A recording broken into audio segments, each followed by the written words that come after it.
Sa ibong kan makusog na pag-uran, dainagad na pugulan ang mga Legaspeño na maghiling kang Christmas lighting kan LGU Legazpi kaining Sabado. Saro na dyan si Nanay Malu na aminadong may pig-aagihan na agyat sa buhay. Alagad hulikan pa ilaw, maski papaano naramduman niya daang magngirit man giraray. Bagong paglauman ang hatod sa iya kaini. Paglaom na lugod, maging magian-giana ang sa indang pamumuhay.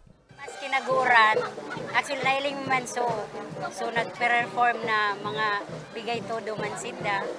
So, mas kinaguran, nagtagal kami para mailing mi man so kuan po ninda. So, show ninda. Dumugman hulikan makusog na pag-uran. Game na game ang giraray ang vlogger na si Mitch Villanueva na makover ang makulor na pagtiripon.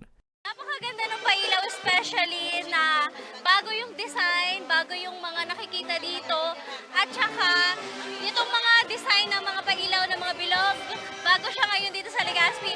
Ang maganda pa, kahit maulan, marami yung nakisaya, maganda yung pailaw, at talaga yung performance, napakaganda. Yung gabi na to, napakasaya, at feel na feel mo na talaga yung Kapaskuhan. Hataw na hataw man ang Albay Marinera Majorettes, Mariners Band Legazpi, asin ang GRD Dancers sa saindang performance sa ibong kan makusog na pag-uran. Siring man kan Legazpi City Choral, asin Bicol University Choral na ibinida man ang saindang magagayon na kansyon. Sigon kay Legazpi City Mayor Attorney Alfredo Garbin Jr., simbolo ang pailaw nin bagong liwanag, bagong paglaom, asin pagkakasararo. Is the grand lighting ceremony for our Christmas balls na kung saan nag-illuminate. This is for everyone for Christmas. Na masingani, dako lang nag-aaraging bagyo, alagad data malingawan ang espiritu kang Christmas, kang Pasko.